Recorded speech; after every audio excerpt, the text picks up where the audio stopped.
Cheesehead TV brings you two guys who like to think they know something about football.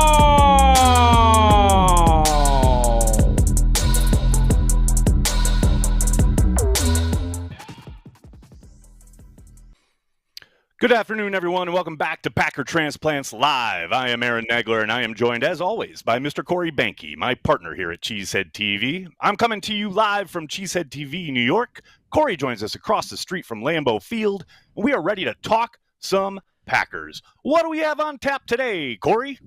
Today, we welcome in a very special guest to discuss the offseason and the team's outlook for 2025. It's Green Bay Packers General Manager, Brian Gutekunst. What's up, Brian? Not much. How you guys doing? Yeah. Doing well. I'm just happy you can hear Corey. Well, Yeah. we're I know, already ahead right? of We did last it. year's We did it. schedule. We did it. We did. We're We can really contending shut for down the interview now. championships. We're contending for Improvements, championships. right? Let's go. Absolutely. Year-to-year improvement. Brian, really appreciate you being here, man. First up, right off the bat, talking about an offseason where, man, it feels like there's a ton of headlines no matter what's going on. I thought coming off of, like, the last couple of years, a lot of quarterback drama, right? There would be maybe a little less drama around the team, but it seems there's always something going on with the green and gold. But trying to pull back 30,000 feet, what is your first impression of the group now that you've gone through an offseason? You've got them all together. Obviously, you had your rookie camp, and now you've had your OTAs and your mini camp. You've put them on the field. What are your kind of first 30,000-foot impressions of the group you've assembled? Yeah, I think I really like the way these guys work together. It's an interesting group because we do have a lot of guys who are young by age, but very experienced by the amount of football they've played in the National Football League. Big games, playoff games, those kind of things. So I think, watching some of these guys come into different roles as far as leadership goes and bringing everybody else with them, it's been a good offseason to watch that happen, and certainly something that's really critical for our success moving forward. So, but no, they work really well together. I think they gel with the coaching staff. It's been a good offseason for us, and now it's just time to get ready for the real grind, which is training camp. Can't wait for training camp, Brian. At the end of the season, there's this quote that's been going around. You said, it's time we started competing for championships, which I loved, by the way, so thank you for that. So I was thinking of, as I was thinking about questions, because Nagler only lets me get like one or two, so on my turned one you off question. last time, so Yeah, exactly. So, what about this year and kind of like the process that you've gone through with the team? What about it makes you think that this team is ready to compete for a championship? Yeah, I think it's a lot of what they've been through over the past couple of years, and the experience that they've gotten. I just think that's the next step for us, right? I think we've played some really good football. We've been really competitive at times, but I think it's time for the consistency day in and day out to be there, and then that allows you to compete for championships. So I think this group has grown together the way we kind of wanted it to, and I think there's obviously some steps left, but I think they're ready for that challenge. Specifically this offseason, do you think you accomplished what you needed to help this team get over the hump? Yeah, I don't necessarily look at it like trying to get over a hump or anything like that. I think it's just a matter of making sure that, there's competition in every room, that there's going to be multiple ways that we can win a football game, whether it's offensively, defensively, special teams. And I, like I said, I really do like the group. I like the competition. It's something we monitor 365 days a year and are always trying to add to that.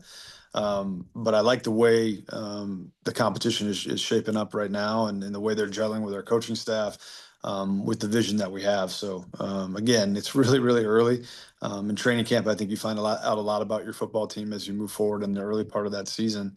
But I like where the guys are right now.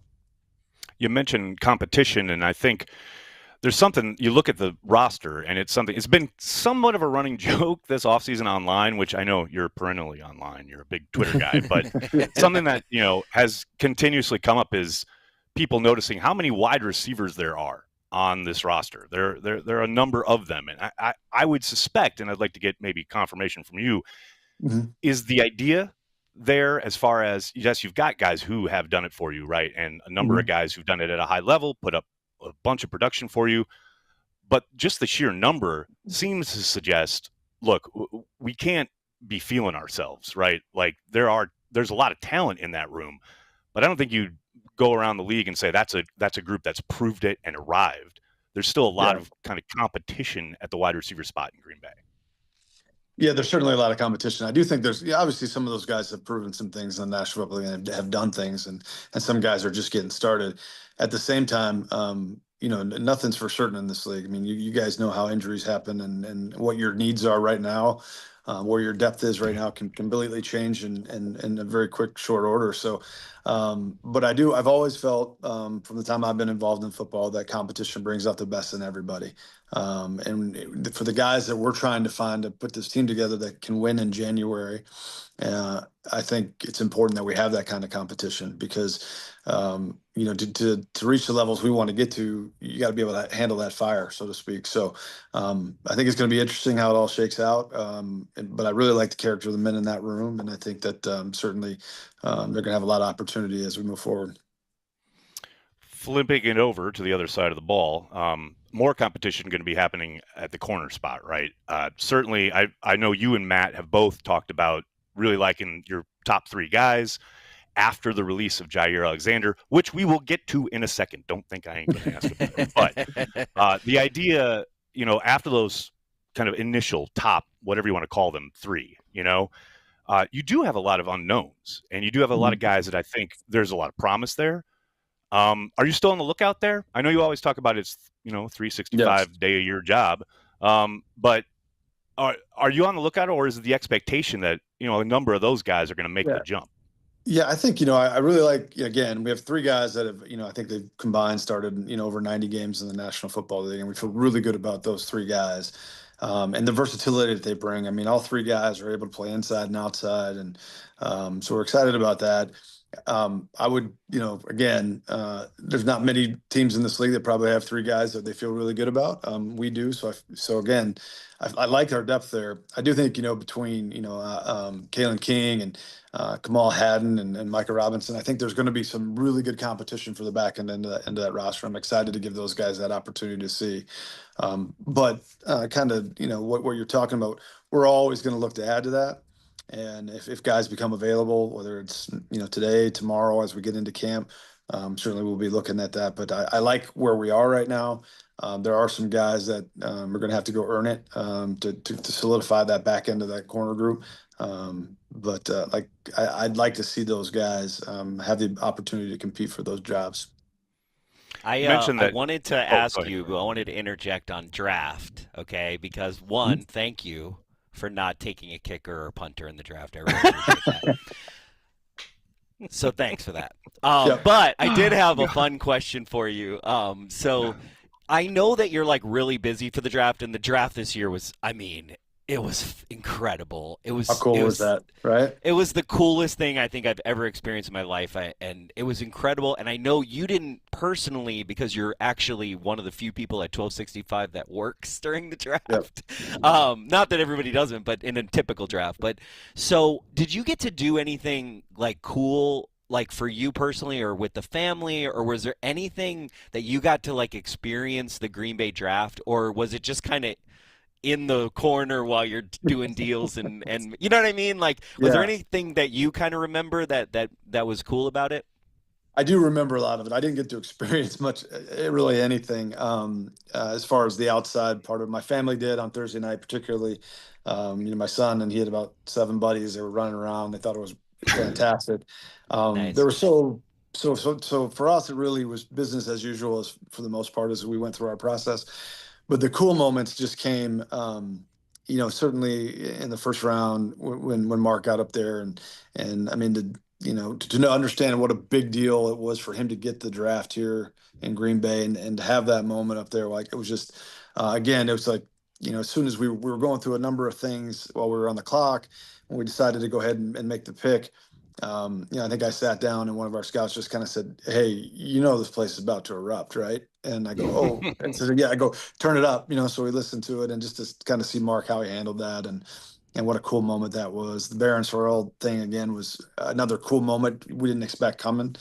But I think just the whole vibe, as we were going into it, my biggest concern was getting in and out of here, making sure our process could be unaffected. And It never really, quite frankly, dawned on me what a great experience it was going to be for everybody involved in it, and it couldn't have been better. So I think that for me, that's my biggest takeaway. Besides the players that we got that are going to help our football team, is just the fact that the city of Green Bay and the Packers and the NFL. I just thought it was a great event and really just showed our town well. Speaking of the draft and things that kind of transpired through it. Obviously, you mentioned the big pop when the golden selection gets made. Mm-hmm. Murphy does the WWE style intro, and it was great. The golden selection, I got to admit, did surprise me. The idea that you guys hadn't taken a wide receiver in so long in the first round, and I know you've often talked about how it's just how it fell, and yeah. Ted used to say the same thing, right? But finally, you pull the trigger on a guy who is fast as hell, right? Like there's no question about his speed. Like that is certainly an attractive element. I did want to ask, looking kind of back through the course of the last 5-6 years, what have you, even back when Aaron was the quarterback and Matt kind of first came on the scene, I think it's noted and noticeable the games or times, the stretches where either MVS back in the day or Christian Watson more recently have kind of been on the sideline due to injury for either one game or a stretch of games. The offense has really seemed affected, right? The idea that they're sure. still able to move the ball, score points, what have you, but it feels like much more of a grind when those guys have missed time.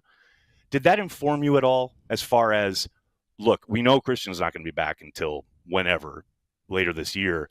We've got to be able to get someone on the field who can affect on the offensive side of the ball the same way. Maybe they're not the same players, but right. that element alone should help open things up in Matt's offense.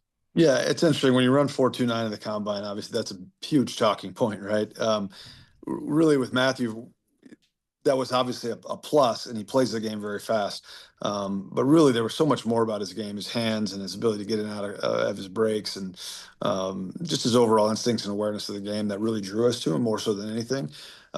Christian's speed on the outside, what he does is pretty hard to replicate for anybody. There's very few guys that have the size and the power and the speed that he has. Certainly Matthew's fast and he can do so, but that really wasn't a lot of a big factor as we went into that selection.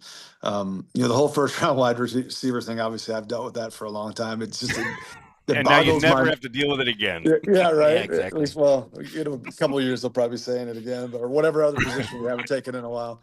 But right. In all seriousness, the thing that's always when you had Devontae Adams and Greg Jennings and Jordy Nelson and all these guys that were such great players, Pro Bowl type players in the second round, I never understood why it mattered, but it is what it is. But to see the reaction on and the way Mark set it up on draft day was, you can't make that up. That was fantastic. And then in the second round, I only wanted to touch on this because it's so unusual, given everything that's transpired in the CBA and everything and the way things are slotted now. But all these second round picks, they're not signed yet, including yours. Is this right. just a weird happenstance? I know there's the kind of two teams that have signed their second rounders with fully guaranteed deals. Is that a major sticking point? Is that something you're hearing from agents, or no? And do you expect that to get done by the time camp starts? We do. And again, obviously we do. I think this is something that over the past few years, you've seen this is kind of how it's fallen. It's really, it has, it has something to do with obviously what you talked about, guaranteed money for the contract. And it's just, it always bogs down here and moves slower because no agent wants to get jumped by somebody who got picked, behind them. So that's why it happens. As we get closer to camp, those things usually, kind of take care of themselves, and hopefully will, for us as well. So it's just a big waiting game. These things are used in recruiting for agents against them and for them as they go through this. So that's why this particular round always seems to be the last to sign.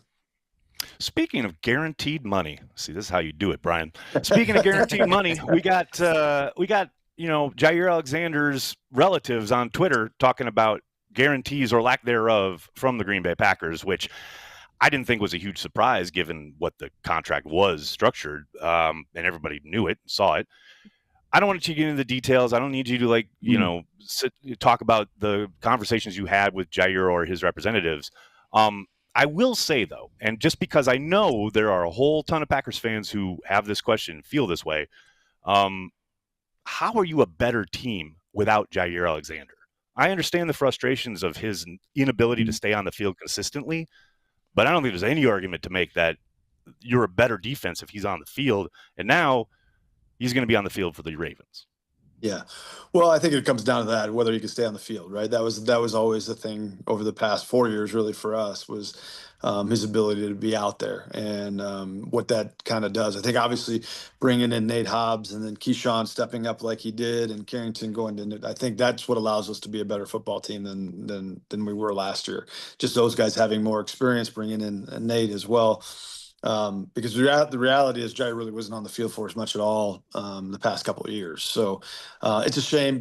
I mean, he's such a good player for us, and it's just one of those things that we would have loved to work out in some way. But he just, I think, over the last 4 years with what we were paying him and his ability to stay on the field, that was just something I think it was time for us to move on. It was probably really good for him as well to have a fresh start. And I know there was frustration on his part and our part just for his inability to be out there on a consistent basis. So hopefully that'll change for him as he goes forward. But for us, I think it was important that we had hopefully a little bit more stability there.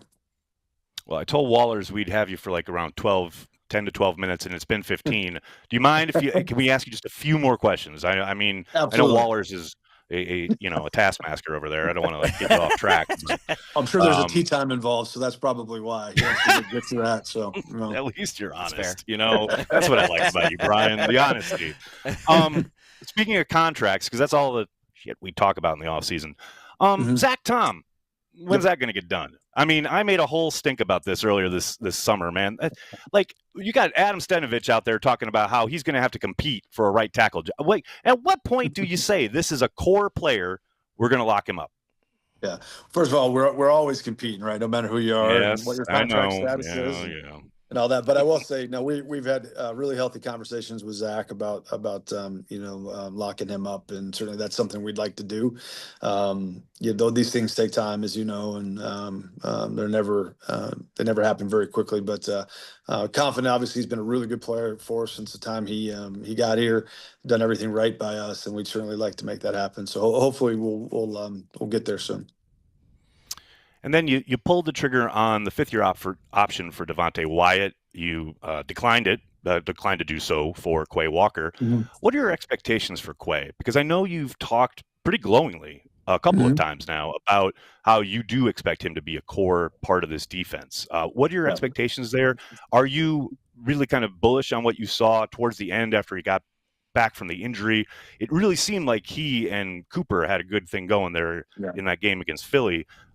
What are your expectations for Quay Walker? Yeah, my expectations are really, really high. And really the only reason we didn't do the fifth-year option, I think you guys probably know this, that a lot of the outside linebackers are calculated into that number.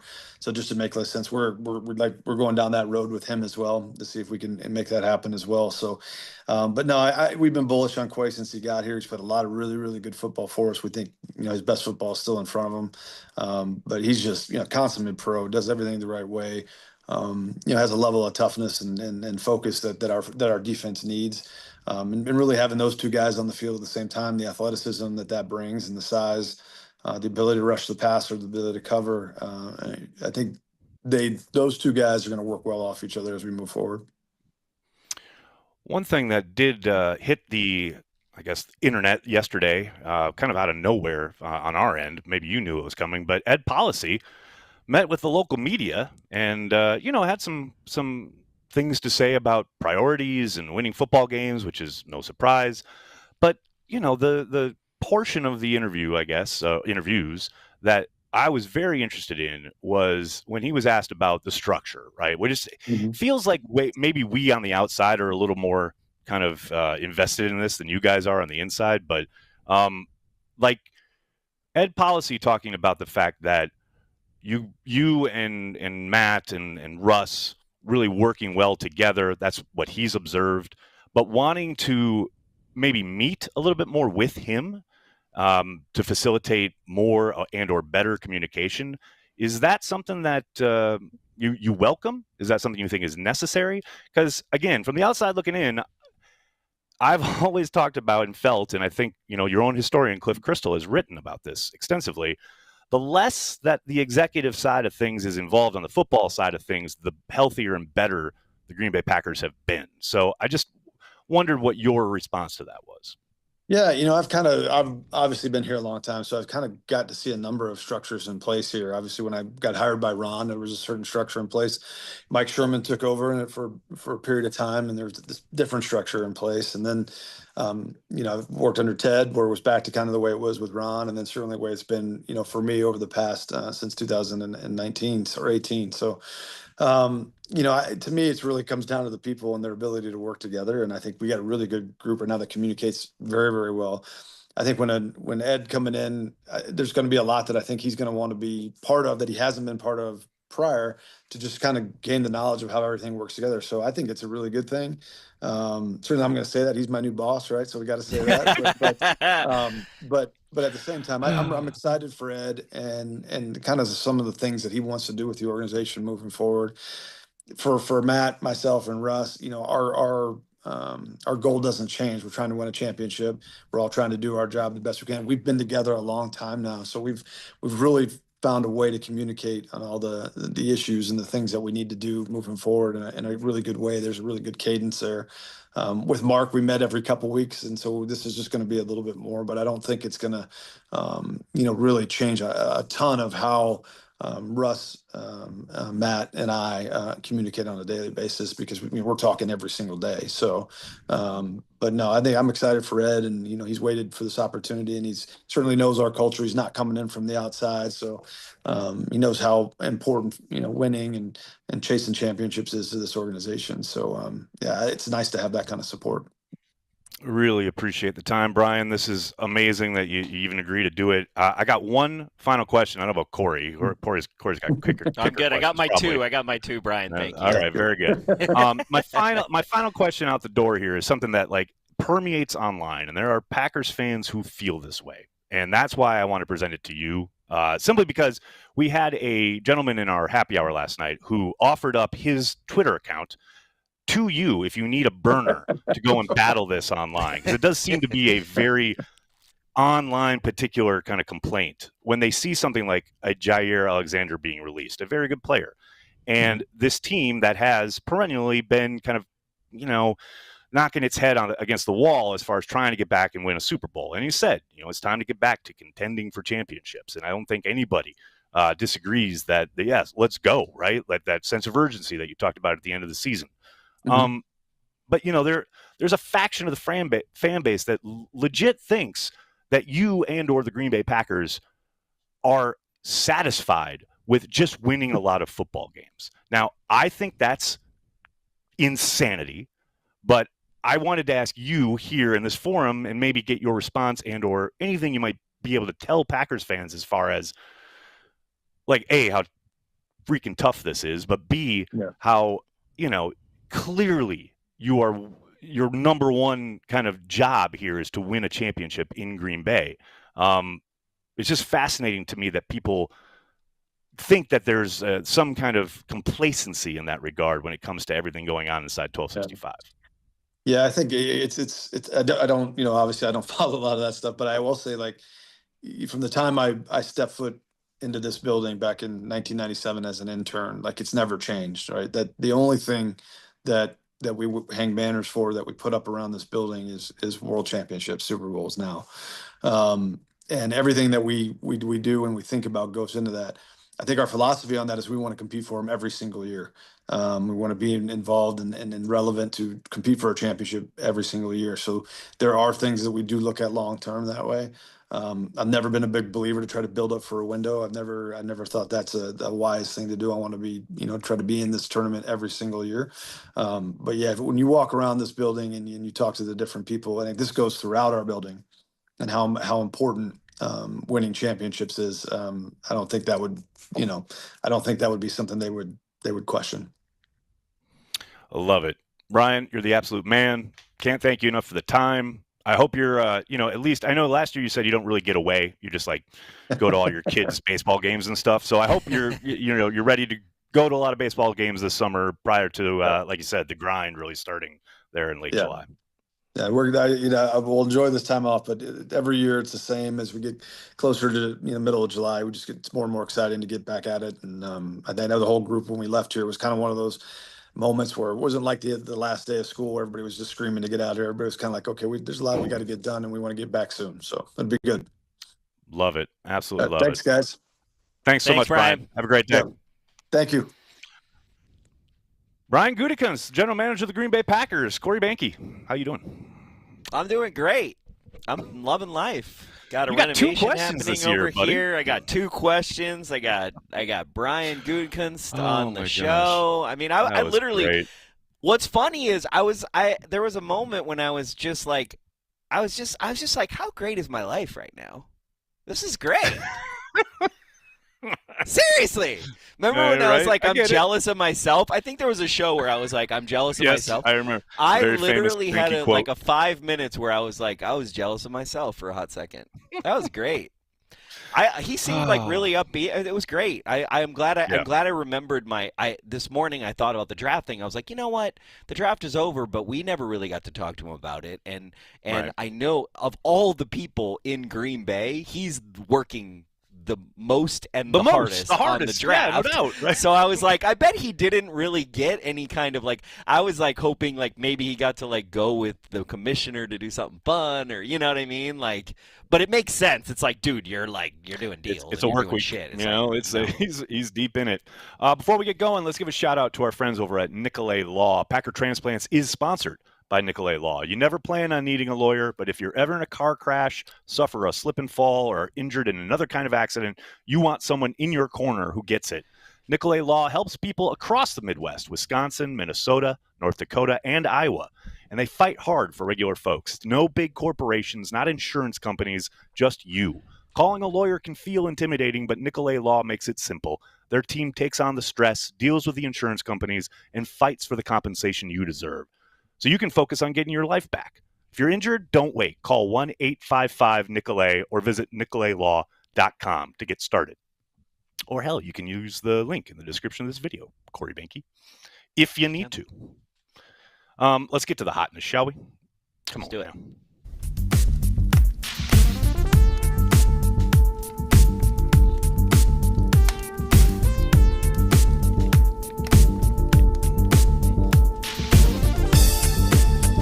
Oh, yeah.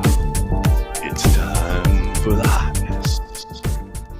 I know what you're thinking, Corey, and everyone else watching and listening. What could there possibly be to highlight in the hotness? There's been no football being played. Au contraire, I bring to you, ladies and gentlemen, Wes Hodkiewicz practicing his pass protection sets on the sideline at Packers practice. Here he is looking around, making sure he's not going to hit anybody because he's, conscientious. Look at this. Look at this first kick. Look at him get out of the stance, left foot, boom. I mean, that, ladies and gentlemen, you cannot beat Wes Hod doing pass pro on the sideline. That, ladies and gentlemen, is the hotness. My favorite off-season timing is when I go down to Voyagers for lunch, which is in our building, and I see Wes there. Yeah, shout out Voyagers. Best bakery in Northeast Wisconsin, bar none. Sourdough is incredible. Ooh, they have one in Appleton too, Nagler. You'll like it. Do they really? Okay. Yeah, they do. Check it out. And the bread, it's made in Green Bay, but they distribute it in Appleton. How it should be, by the way. Okay. So I love it when he'll text me like, oh, I'm at lunch right now in Voyagers. I'm like, oh, I'm coming down right now. It's like great. It's really nice. Oh, we get to talk phenomenal. crap about Packers beat writers, and No, you get out of town. Absolutely not. I would never participate in such tomfoolery. No, let's get to some Packers news because I'm not really gonna. This is not an exhaustive list. It's not a comprehensive list, obviously, but it is a list. Jaire Alexander was released, Corey. I don't know if you knew this, and he signed with the Ravens. That just happened today. The Ravens signing. I love that Jaire gets to play with Lamar Jackson. Absolutely love it. You go back to the literal night the two of them were drafted and how excited Jaire was for Lamar when he got drafted by Baltimore. For the two of them to kind of reunite with the Ravens, I love it. That's the best possible outcome for Packers fans. Definitely not needing to see him in any of the NFC North gear. So I'm down with it. I love it. Godspeed to Jaire Alexander. And I really do hope he balls out this year, and I hope he plays when the Ravens come to Lambeau in late December, because I think that'd be a lot of fun. Yeah. Bo Melton played cornerback at minicamp. I don't know if you saw that, Corey. If I see another I literally TikTok, put this in here just for this. If I see another TikTok of someone, bro, you know how how minicamp, and you know this, like, it's a drought of news at all, right? But it seemed like every single wannabe beat writer, wannabe social media content creator made a huge deal out of the Packers playing Bo Melton at cornerback. And I'm just like, guys, touch some fucking grass, Lord. A lot of need to touch some grass across the blogosphere. Also, for sure. I just don't. Also, it's just like, well, there's nothing wrong with football. We got Travis Hunter trying to turn back the clock on the way football was played, which I love. Like, what is wrong with people playing both positions and getting back to that a little bit? If they can, if they're capable, if they're athletic enough, I'm down with it. And apparently they think he is, right? I appreciated Bucky Brooks pointing this out on Twitter the day it happened or the day after it happened, as far as it being an old Ron Wolf thing. And that even going back to Al Davis, as far as, look, you've got this wide receiver who is super athletic and does help you on special teams. Hey, why not try him at corner, right? If he is capable and has the skill set, that helps you in roster construction, especially on the back end when you're talking about guys 4, 5, 6 deep on the depth chart at their position. If he is able to do that and help you in a pinch, because that's the other thing, the timing of it obviously was hilarious because it happened the day after they released Jaire. So everyone drew the parallel of, the Jaire. Because they're stupid. No. Because they're idiots. Everybody who drew that parallel is because they're morons. Because the other thing is, if you're going to try a guy out at cornerback, the time to do it is in minicamp is or now. then. Yes, it's not training camp. Yeah. Duh. People drive me crazy. They do. But the Packers drafted a first-round wide receiver, Corey. It's crazy. It finally happened. And it happened in Green Bay. This is something that occurred since the last time we talked. I can't believe you're saying that's news. That was so... Oh, I got you. It's news since for the last Packers time we talked. Transplants. Well, Corey, Gotcha. some of us are doing this every day. Others do it every, 2 months. So I'm just trying to keep you in the loop. That's all. The amount of Eeyores on this chat right now is driving me crazy. I'm not looking at it anymore. I would highly recommend hiding the chat until we get to the moment in the script when we read the chat. That's usually how that works. And then, Corey, I know you're probably aware and maybe even a little excited that Mark Murphy is set to retire, and Ed Policy will be taking over as president and CEO of the Green Bay Packers. You will officially take over at the shareholders meeting in late July. Are you going to go? Are you going to go for Ed's first shareholders meeting? No. Okay. I didn't think so, but I thought, why would maybe. I do that? No. Because it's Ed's first. I don't know. I guarantee you it's going to be the same as every other shareholder meeting. Probably. I think maybe there will be less like dad jokes, maybe. So I think you might be right there. There's a decent chance there. I don't think Ed Policy is a big dad joke guy like Mark Murphy. Mark Murphy's kind of like a wannabe dad joke guy. Like, you know how some people bring the dad jokes and some right. No, you know what I'm saying? Like I bet some you got the dad jokes. Them. You know what I mean? But sure. some people want to be the dad joke guy so badly that they can't even do dad jokes very well. That's Mark Murphy, in my opinion. Hey man, I'm down with this. I'm down with any kind of dad joke. The policy thing is interesting. I will say the fact that I was never gonna ask Brian Gutekunst about his contract, right? Like that ain't putting that business in the streets is not my job. But no, I did find it interesting that in several interviews, Policy was asked about the status of Gutekunst and LaFleur, and talking about how he doesn't ever want, now never say never, but he doesn't ever want a guy going into the final year of his deal, right? Like, doesn't like lame ducks, which is that makes sense. Completely sensible. It totally makes sense. I was going to ask Gutekunst about it in the sense of like, oh, does that put pressure on you? But you know what they're going to, like, pressure is a privilege, and you get this standard answer, so I didn't want to waste time with that. But, man, it does kind of, I would think, a little bit, up the pressure gauge a little bit for Brian and Matt, and to a lesser extent probably Russ, but Brian and Matt in particular. It's like you got to keep taking steps forward. I think more Matt than Brian. Yeah, I think you might be right. Yeah, because at the end of the day, like, Brian pulled the trigger on Jordan, and that gets him right. That gets him cred for a while. You're always going to miss on draft picks. There's no GM who doesn't miss on draft picks. Like, I don't know where Brian ranks in the last 10 years, but like, yeah. I'm glad you brought that up. What kills me, Corey, is I'm going around trying to find stuff for Blogosphere, right? And so much discussion, whether it's nationally or even locally, whether it's podcasts, whether it's even like stuff on TV or in print or whatever it is, right? Radio, everywhere. When people discuss Brian Gutekunst as a GM, the first and only thing they talk about is the first round draft selections, of which, yes, many of them have been disappointing, especially but they're early always on, taken right? in like 23 or 20. They're always they're pretty much most often selecting late in the first round, which is a bit more of a crapshoot. But you did get Jordan Love, and of course, there's Rashawn Gary, who's a bit polarizing, depending on who you talk to, etc. Lucas Van Ness really needs to step up this year to avoid the bust label. I can't be in the Patreon happy hour anymore because I can't talk about LVN one more time. I just can't. I can't do it. I can't. But the point being, there is way more to the job than just taking guys in the first round. Oh, totally. And in all the other aspects of the job, Brian's done a pretty good job. He's been pretty damn good.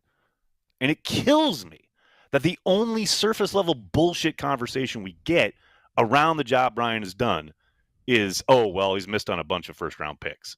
Yeah, but he's also supplied a boatload of fucking talent that has allowed them to win a bunch of games and get to the playoffs with the youngest team 2 years in a row with his hand-picked quarterback.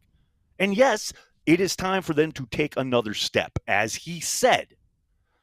It just, that shit drives me nuts. The complete lack of context to the discussion of, oh, is he a good general? Yes, he's a good general manager. Just because he didn't take your pet during the draft in the first round doesn't mean he's bad. Like, I'm sick of that. You talk about being sick of something. I am sick of that. Let's talk about football, shall we, Corey? I'm more sick about talking about LVN than that. But yeah, I hear you. Well, thank goodness we won't be talking about him in the defensive section, according to the script, unless you go off script, which you are known to do. I would have deleted it. Probably. On offense, here's my big question. This is a question for Matt. Will the mythical more 2 tight end sets finally happen? No way. I understand that, like, a lot of this is due to Musgrave missing as much time as he has since he was, drafted. But even when he has been healthy and available, it's not like it's been a feature of this offense. And I know league-wide, teams have really kind of started to go back to a lot more of the 12 personnel. And I know Matt has talked about using the 2 tight end stuff more this season in particular. A lot of talk about getting Tucker Kraft more involved, getting more stuff downfield, etc. Man, can it finally happen? I mean, I understand some of this is Musgrave just needing to stay A, on his feet, but B, healthy, right? But I do think that is kind of the trend of the league now, going away from so much kind of 3 wide stuff and leaning into more 2 tight end stuff. And the Packers have 2 talented tight ends. So my hope is that's where we're headed this season. Do they? And like I said, we'll find out. Do they? There's talent. There's talent there, definitely. Isn't the problem with running a 2 tight end set that you need to have 2 tight ends that have all 3 phases of their game? Because as soon as you run the 2 tight end set, if one of the tight ends isn't like a good blocker or isn't like a good, whatever, you're telegraphing to the offense what you're gonna, or to the defense what you're gonna run. It's a big problem as far as if someone's completely inept and or incapable of, working in that part of the game, whether it is blocking, whether it is, working as a receiver in split formations, whatever. But I do think Musgrave can do what would be asked of him if he's on the field. But is he a good blocker, lot though? more. And that's the other thing. Isn't the other reason to run 2 tight end sets so that you run over people, and then you basically run over people, and then, all of a sudden I'm throwing out of the set? It's not necessarily that. I mean, that is one way to operate, but it's also to keep the defensive coordinator off balance as far as how you're approaching down and distance, right? Like if you come out in, let's say you run the ball on first down and you get into 2nd and 4, right? And then you come back out in your 2 tight end set, defensive coordinator thinks, okay, I'm going to button it up. I'm going to call base, and then you break your huddle and now all of a sudden you spread and you've got 2 wideouts, 2 tight ends in your kind of a 4-man look, right? Spread out. But you only like do that. Old school. You only do that if you honor that both tight ends can block, which I would argue that we don't have that. Musgrave is close. He's close. Yeah. He's got to improve, no doubt about it. And that's what training camp is for. That's what development is about. Like, no doubt about it. And I think, yes, again, if he can stay on the field and keep improving, he'll get there. But he's got to stay on the field. Speaking of the field, all offensive line and wide receiver battles will highlight this camp. Man, Corey, you're talking about being sick of, Bo Melton updates. Get ready for all sorts of updates about the offensive line and the wide receiver group. You know that's coming. Like, it's going to be day in and day out, especially along the offensive line. Definitely. I mean, it Can't makes wait. sense, though. It makes sense. Like, we got a lot of wide receivers, and we don't really – we need to settle out the O-line just based on the youth we have. Is Jordan Morgan the real deal? Like, all these things. We got the new hire guard. We got – there's a lot of things we got to figure out. Yep. No doubt about it. Absolutely. I feel like that guy's going to just run over people, by the way. I mean – I do, too. You watch his tape, it's like, damn. Like, I know everybody's like, oh, we overpaid. And it's like, shut the hell up. And as soon as that guy starts running over people, no one's going to remember how much No one's going to care, right? No one I think cares. the one interesting aspect, and again, I don't ever, because I know Brian will never talk about contract stuff, right? He just doesn't. Like, he said it like 4 times in his kind of assembled media moment when he released Jaire. But it's like, there is something to be said for what Ted used to say and how he operated as far as, okay, yes, you brought in Aaron Banks, and I'm with you, Corey. I think he is going to be fun to watch when he's road grading people, right? But you paid him, and now you've got Elton Jenkins upset, especially because you've asked him to move positions due to that acquisition. I think that's going to be fascinating to watch come down the stretch here this kind of summer, what they do about Elton Jenkins and what they do with his contract, because – brother, the market moves, right? Like, you sign that deal, Elton Jenkins, sign that deal, and I understand, okay, now there's this guy who's not only taking my spot and making me move, but he's getting paid way more than I am currently.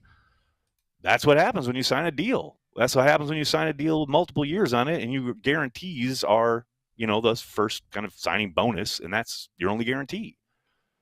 I just think that's going to be a tricky wicket, as the English say, this summer for Brian and company. I think Zack Tom, that's going to be easy. That's going to make a ton of sense, and they'll get that done. But, the Elton Jenkins thing is going to be fascinating to watch play out for that reason. Finally, on the offensive side of the ball, Marshawn Lloyd can be a lottery ticket, Corey. We didn't even get to see the kid last year, basically, right? Yeah, training camp. Training camp, some preseason. I think he played like a handful of snaps in the regular season, and then he was done. Man, I really hope Matt is true to his word as far as getting this kid involved, not just as a kind of spelling for Josh Jacobs, but involved in the passing game as well. I think he can really, really do some damage in the open field and provide a kind of a lightning in a bottle at times during games where maybe they are thudding and doing a lot of power stuff, and then all of a sudden Lloyd gets in there and kind of lights it up, so to speak. Thunder and lightning, if you will. Switching it over to the defensive side of the ball. Hey, Corey, did you know Kenny Clark was hurt last year? Didn't know that. Kenny Clark had surgery. And it's funny because you go back and you look at the injury reports from last year, and that's really nerdy shit to do. But if you go and you see him on those injury reports with a toe injury, and I know people were very dismissive of that because I would bring it up in daily chats and whatever, and people, oh, it's a toe. But the fact that he required surgery after the season maybe should suggest that he's playing through some shit, and that's maybe, possibly a contributing factor to why he wasn't exactly lighting up the stat sheet. I still think, we've talked about this, Corey, I still think he played at a very high level, especially against the run. Did he get to the quarterback with regularity? Hell no. Do you want more out of him? Do you need more out of him if you're the Packers? Zero doubt about it. And hopefully this year, that's what they'll get if he's, healthy, at least to start the season, instead of starting week 1 with a busted-ass toe. Anyone That's all. Anyone who is saying that your toe doesn't affect your play has never stubbed their toe really hard, by the way. If you stub your toe, like seriously, like if you jam any of your toes hard, you are out. You're not coming back for like 10 minutes. You're out. You're in pain, you're out, you're not moving, you're not doing nothing until that pain is gone. So whatever. It's just it's probably a bunch of Gen Z losers. Boom, boom, boom. Why do you always going to attack whole generations and get people after us? Because they're soft. They're soft. They're so soft. They're soft. And then they're like, we should be tougher. And it's like, oh, well, have you ever tried this? Well, no, you haven't. Well, all I know is I can't wait to see Kenny out there again, wrecking fools and splitting double teams and generally contributing to a lights-out Packers defense, including making way and opening things up for Edgerrin Cooper, who, man, this kid's going to be a star. He's ready to be a star. I understand that, there's some frustration from last season as far as the injury taking as long as it did and how much time he missed. But, man, and also on the coaching staff side, how they really brought him along slowly. But, man, I am so excited to watch year 2 of Edgerrin Cooper in a Green Bay Packers uniform. Corey, it's not a normal thing for the Packers, the Green Bay Packers of the modern era, to have a star at linebacker. And I think he's ready to be a star. I was going to say, of all the positions, I feel like linebacker's like our strongest right now, which is kind of saying, like, where are we going to get the pass rush? Who's going to be our cornerback? Or, who's going to be our number 2? But, like, linebacker's locked up. And also Hafley, we haven't said this, Hafley's second year, after that first year, what Hafley has in store for us, I don't think we're ready for. I really don't. I don't think we're ready. I'm excited about it. I really am, especially with the kind of clearly guys getting a little bit more continuity coming off their first year in the system. Going to be excited to see the battle across from Xavier McKinney for the safety spot there between Evan Williams and Javon Bullard, because I think you can get whoever it is locked in with X going into the season. All of the stuff they do pre-snap, the way they've really kind of worked off of each other, and the way they allow Xavier McKinney to like call things and move people and like do stuff pre-snap, like on the fly, I think that's only going to improve, right? The communication should get better. Their diagnosing of the offense should get better, and they should be more cohesive in that regard. So yeah, cannot wait. And much like last year or last segment with the offense, as far as offensive line and wide receiver, corner depth will be an intense camp battle. I can't wait for the Kalen King reemergence. But yeah, this idea that the Packers don't have talent there, that's kind of driving me nuts, because I do think they have talent. They have a lot of untested talent. They got a lot of guys that people don't know about, but I'm excited to see them rise and kind of make names for themselves. And obviously the big number one way they do that is on special teams, because they got to make the roster, and they're not going to make the roster unless they're contributing on special teams. But man, very excited to watch that play out. That's the other one you can watch for, Corey, as far as like stuff on social media you're going to see every day during camp. Oh, that's going to be so annoying, and I know there's going to be a lot of stuff that's annoying for me. I'm excited. I mean, we didn't really ask Brian about this, but like every year, pretty much, he usually has his Rasul Douglas type pulled it out of his butt. I feel like we've got money, so that's where we're probably going to focus. I do think, somebody's going to drop a corner, kind of like we did with Jaire, and we're going to pick him up for $6 million. I'm feeling it. It's interesting. I'm glad you brought that up, because it is interesting to me, because the Packers have done such a good job over the years of finding those guys, right? Or at least attempting to get them, whether it's been successful with Charles Woodson as an example, or they attempted to get Randy Moss, right? Although he ended up going to the Patriots. But that has kind of been their thing, right? Or Kenny Pickett back in the day. Like, just guys who are really talented, who are on the street, like maybe Preston Smith, blue chip or just under blue chip kind of status, right? And they have done a really good job of, we're going to make sure that we at least are, like Brian likes to say, in that conversation. But it's funny, this is one of the rare times they've supplied it. Like, it's their turn to be like, okay, league, here's a really impressive, like, big-time talent that you guys can have here late in the process in the offseason that you can that you can do whatever you want with. It's one of the rare times the Packers have said, here, NFL, here's a gift. Usually they're the ones picking up the gifts. All right, before we get to Blogosphere, I want to give a shout-out to our Cheesehead TV Nation newsletter. It goes out each and every week during the offseason and then twice a week during the season. Make sure you're signed up. There's a link in the description of this video for you to do so. Like I said, the latest one comes out tomorrow morning. Tons of Packers content each and every week in your inbox. Make sure you do it, people. You need it in your life. Cheesehead TV goodness, all sorts of Packers goodness. Do it, folks. Sign up today. All right, Corey, you ready? I'm ready. All right, let's do it.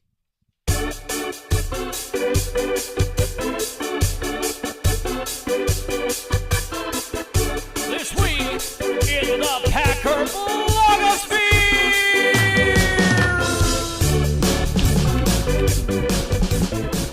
That's right. It's this week in the Packer Blogosphere, the return of that venerable series. Corey, you mentioned, finding stuff or seeing stuff on TikTok earlier, and I saw this dude on TikTok who he does this for every team, right? This is not a Packer specific content creator or a dig specifically at the Packers. Like, he has done this for the Browns and the Texans and all sorts of different teams. But I found this one about the Green Bay Packers to be, I couldn't help but laugh. This is, I don't know, his real name is Mick Jason is the handle on TikTok. Let's take a look. Super Bowl champions. I mean, it feels surreal to say it out loud, Not to mention, we have a quarterback who is well on his way to a first ballot Hall of Fame career. I think the smart thing to do would be to surround him with offensive weapons, invest heavily in free agency, and build a lasting positive relationship as not to waste his prime. Or Tramon Williams, Devon House, you guys have been such a spectacular cornerback duo for this team, and you will continue to thrive in this league. Not here, but Casey Hayward. What's going on, buddy? Listen, I can see the star potential within you, and I think you're going to be an all-pro someday. Not here, but Pro Bowl guard Josh Sitton. Doesn't it feel good to win? Well, it should feel good. Here and not here. In case that ever happens. TJ Lang, buddy, you are just phenomenal. I can see you being elite in the NFL. With the Packers? Hey, Brian, Aaron's on the phone. He wants to discuss strategy. Jordan Love is ours, baby. I think trading up was the right move. He's calling already? Okay, let me see that. Hey, Aaron. Yep. Okay. No, Micah Hyde, it's not you, it's us. I feel like we'd be holding you back if we kept you on our team. It would be such a burden to you and us. I don't know. I know you're upset. Okay. How do you think that makes me feel? All right, Jordan Love, you have one playoff win and we're going to give you $220 million. Just please don't be mean to me, okay? I couldn't handle the last guy. It was a lot on me and my family. I'm sorry. That was good. Like, Casey Hayward, hey, all pro in your future, just not here. Like, I get it. That's the perception. I understand it. It's fun. The other component here, the other bit I found for this week in the Packer Blogosphere, Corey, this happened a few months ago, but I did want to kind of resurface it and maybe converse, get your reaction to it. One Packers fan, Rick Allstott, who went to WTMJ and said, yo, Packers took my season tickets away. And I know this guy took a lot of grief online. If he is online, I don't know if he is. I haven't seen his handle or anything. But a lot of people were like really down on this dude, which I get, because the idea is you want people, if you are going to sell your tickets, sell them to Packers fans, don't sell them back to Ticketmaster, etc. Right? Get all this. But man, given the shit he took or people were saying about him, I just wanted to play this little clip, just this little one. Rick now lives in Nevada, but grew up going to Lambeau with his parents, who have been season ticket holders for over 30 years. But his Packers love has been tested in the last couple of months. The team is not renewing tickets for season holders who sold 100% of their tickets for multiple seasons. Rick says the family sold their season tickets the last few years while his parents were sick and couldn't attend games.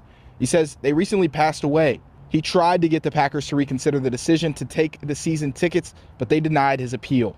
And if you give those fans the opportunity to provide their rationale for why something occurred, listen to that and at least respond to it on a specific level, not via a form letter.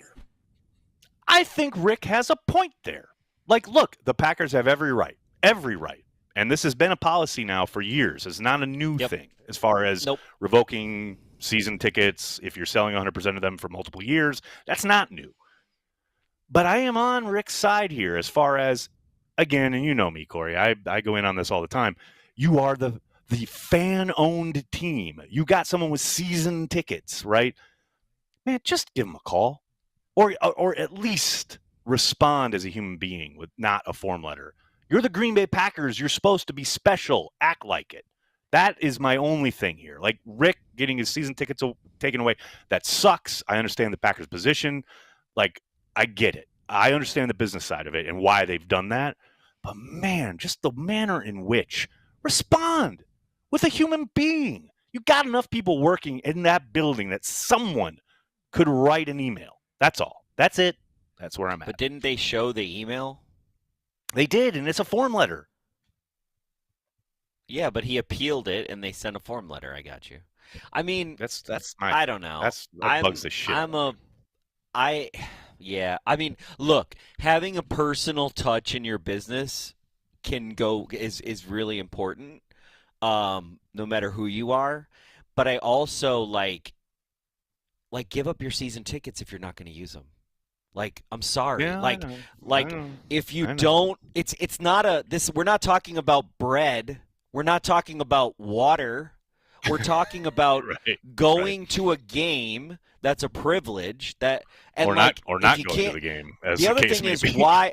The other thing is, why should we reinstate your tickets if you're and forgive me, but like your parents are deceased? The people that went to the game are no longer going. So give up your seat, give up the tickets. Like our family, and I speak from, and I'm not just being cold-hearted here, but like my grandfather had season tickets. My family, they're in our family's name. We go to games. There have been, over the last 10 years, I believe, 4 or 5 times that we've sold a game where we couldn't find a family member, whether I paid for it or somebody else or the family paid for it together or my aunt or whatever, that we couldn't go. And the thing is, like, if our family couldn't go to games and we just sold our tickets, we would give up our season tickets because you're not going to the fucking games. Like, this isn't rocket science.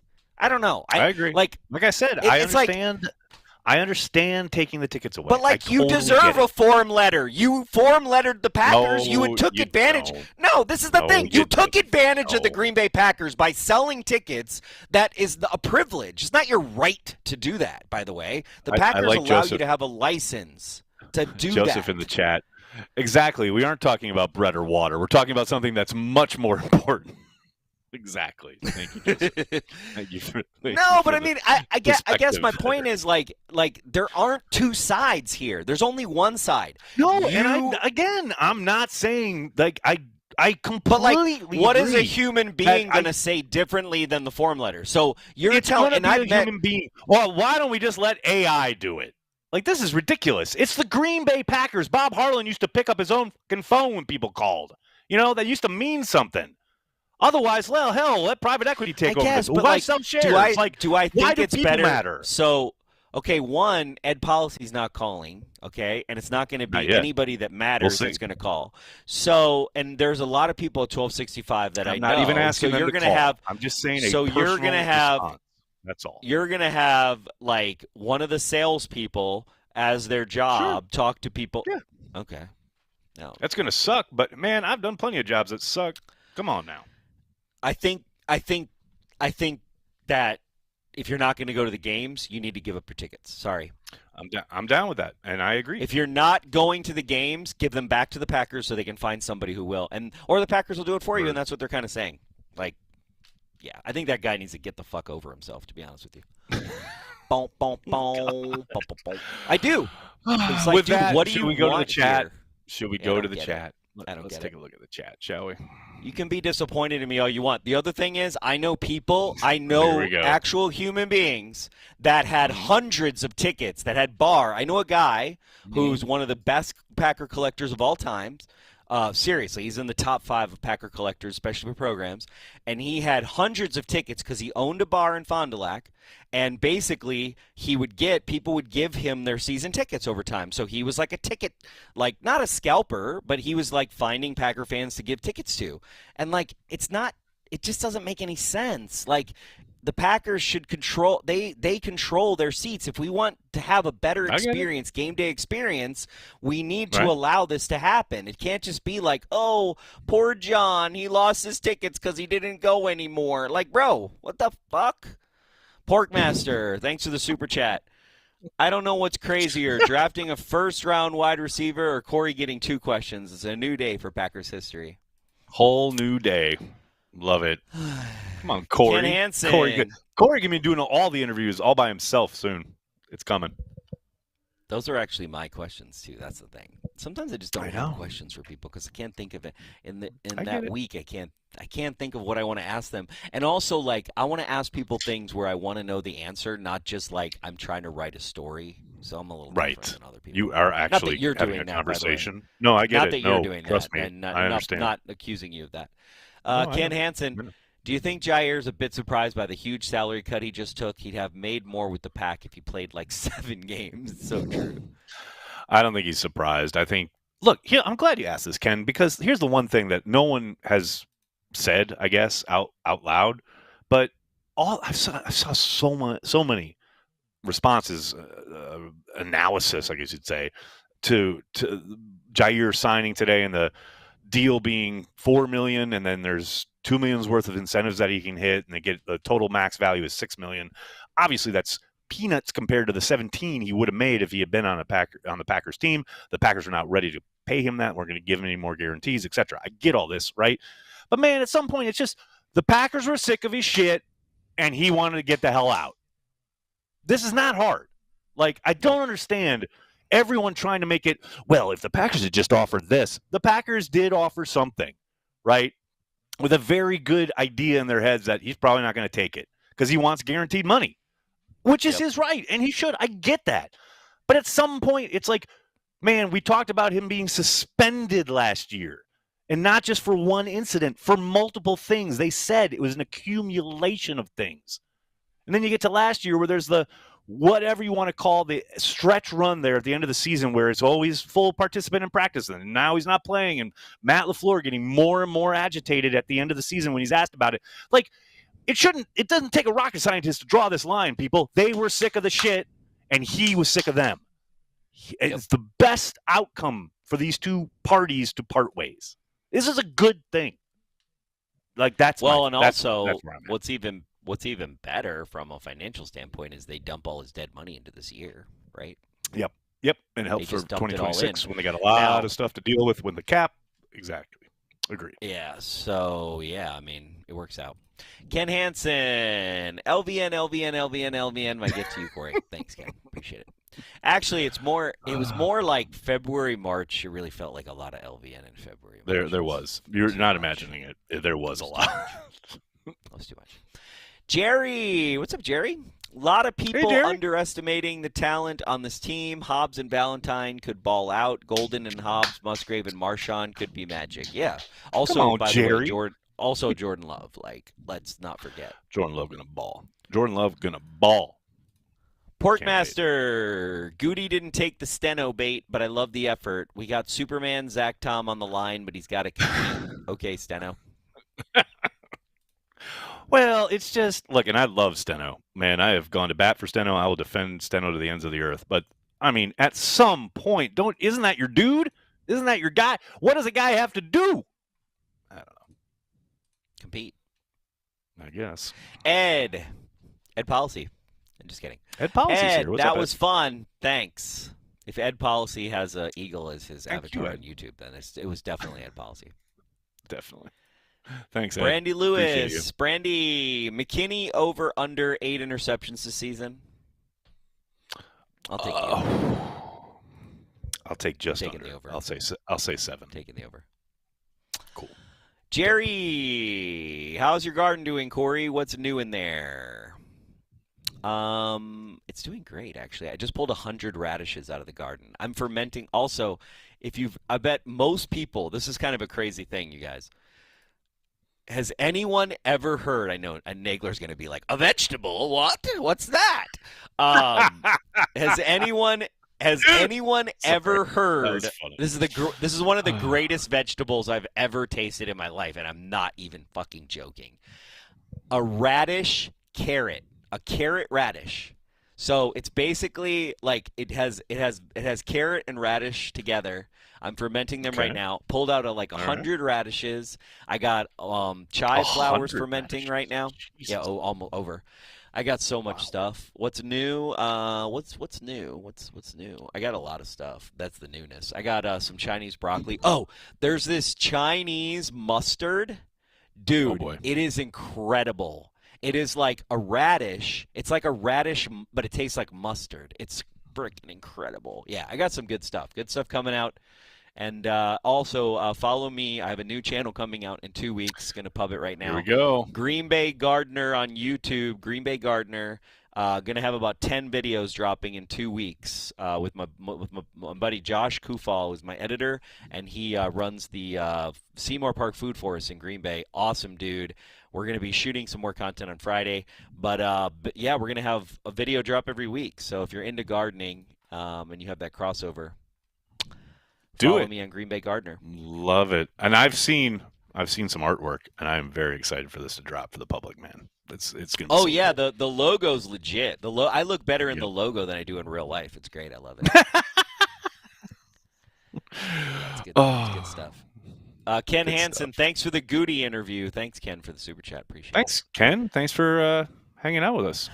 Thanks for watching it. Really appreciate it. Let's give a shout out to our B with the dad jokes, by the way. Oh boy. Let's give speaking of Ken, let's give a shout out to our Patreon members, the lifeblood of everything we do here at cheeseheadtv.com. You hear us mention happy hour a lot here on this show and on daily.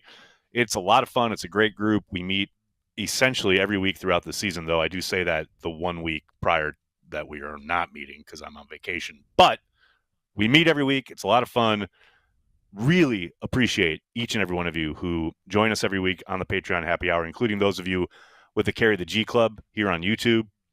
I'm telling you, your support means the world to us, both Patreon and Carry the G Club here on YouTube. Thank you so much, guys. It is not lost on us, especially myself, 100%. how you guys make all of this possible.